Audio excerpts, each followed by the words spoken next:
നമസ്കാരം ഫ്രണ്ട്സ്, നമ്മൾ ഇന്ന് കാണാൻ പോകുന്നത് തിരുവനന്തപുരം ജില്ലയിലെ നെയ്യാറ്റിൻകരയ്ക്കടുത്ത് സ്ഥിതി ചെയ്യുന്ന ചെങ്കൽ മഹേശ്വരം ശിവപാർവതി ക്ഷേത്രമാണ്.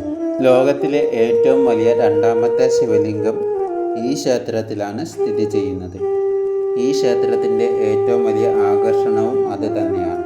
നൂറ്റാണ്ടുകൾ പഴക്കമുള്ള ഒരു മഹാക്ഷേത്രമാണ് ചെങ്കൽ മഹേശ്വരം ക്ഷേത്രം. മുഖ്യപ്രതിഷ്ഠകളായ ശിവനും പാർവതിയും ഒരേ പീഠത്തിൽ കുടികൊള്ളുന്നു എന്നാണ് വിശ്വാസം. ഉപദേവന്മാരായി ഗണപതി, നാഗദൈവങ്ങൾ, മുരുകൻ, അയ്യപ്പൻ എന്നിവരും കുടികൊള്ളുന്നുണ്ട്. അതിനാൽ ഈ ക്ഷേത്രം ശിവകുടുംബ ക്ഷേത്രമെന്നും അറിയപ്പെട്ടു വരാറുണ്ട്. ഈ ക്ഷേത്രത്തിന് ഒരുപാട് പ്രത്യേകതകൾ ഉള്ളതായി പറയപ്പെടുന്നു. ധാരാളം കൊത്തുപണികളാലും 70 തൂണുകളിലും ബലിക്കൽ പുര, കൊടിമരം, ഗംഗാതീർത്ഥക്കിണറും എന്നിങ്ങനെ നിരവധി പ്രത്യേകതകളാൽ ഈ ക്ഷേത്രം മറ്റ് ക്ഷേത്രങ്ങളിൽ നിന്നും വേറിട്ടു നിൽക്കുന്നു എന്നാണ് വിശ്വാസം. ക്ഷേത്രാധിപതി സ്വാമി മഹേശ്വരാനന്ദ സരസ്വതിയാണ്.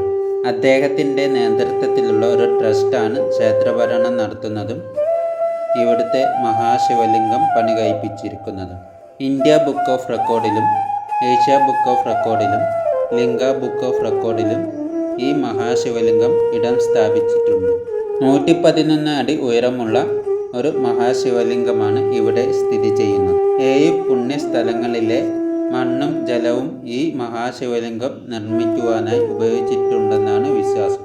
8 നിലകളിലുള്ള ശിവലിംഗം ക്ഷേത്രത്തിന് വടക്ക് ഭാഗത്തായാണ് സ്ഥിതി ചെയ്യുന്നത്. 150 രൂപ ടിക്കറ്റ് എടുത്ത് ശിവലിംഗത്തിന് സമീപത്തെത്താം. ശിവലിംഗത്തിനുള്ളിൽ വീഡിയോഗ്രാഫി, ഫോട്ടോഗ്രാഫി എന്നിവ പാടില്ല. ശിവലിംഗത്തിനുള്ളിലേക്ക് പ്രവേശിക്കുമ്പോൾ തൻ്റെ ഉള്ളിലെ ദൈവത്തെ താൻ തന്നെ പൂജിക്കുക എന്ന സങ്കല്പത്തിൽ സ്വയം ജലധാര നടത്തുവാൻ സൗകര്യമുണ്ട്. 1-ാം നിലയിൽ ത്രിമൂർത്തി പ്രതിഷ്ഠകളാണ് ഉള്ളത്. പിന്നീടുള്ള 7 നിലകളിലായി മനുഷ്യ ശരീരത്തിലെ 7 ചക്രങ്ങളെയും അവയുമായി ബന്ധപ്പെട്ട മൂർത്തികളെയും കൃഷ്ണശിലയിൽ നിർമ്മിച്ച 108 ശിവലിംഗങ്ങളും കാണാം. ഏറ്റവും മുകളിലെ നിലയിൽ നമ്മളെത്തുമ്പോൾ കൈലാസത്തിലാണ് എത്തിച്ചേരുന്നത്. അവിടെ ശിവപാർവതിമാരുടെ പ്രതിഷ്ഠയും ഉണ്ട്. യഥാർത്ഥ കൈലാസത്തിന് തുല്യമാണ് ഇവിടം. കൈലാസ ദർശനത്തിന് ശേഷം നമ്മളെത്തുന്നത് ശ്രീ മഹാദേവന്റെ അംശമായി കരുതി വരുന്ന ഹനുമാൻ സ്വാമിയുടെ പ്രതിമയിലാണ്. ഇവിടെ ബാലഹനുമാനും അഷ്ടലക്ഷ്മികളെയുമാണ് കാണാൻ കഴിയുക.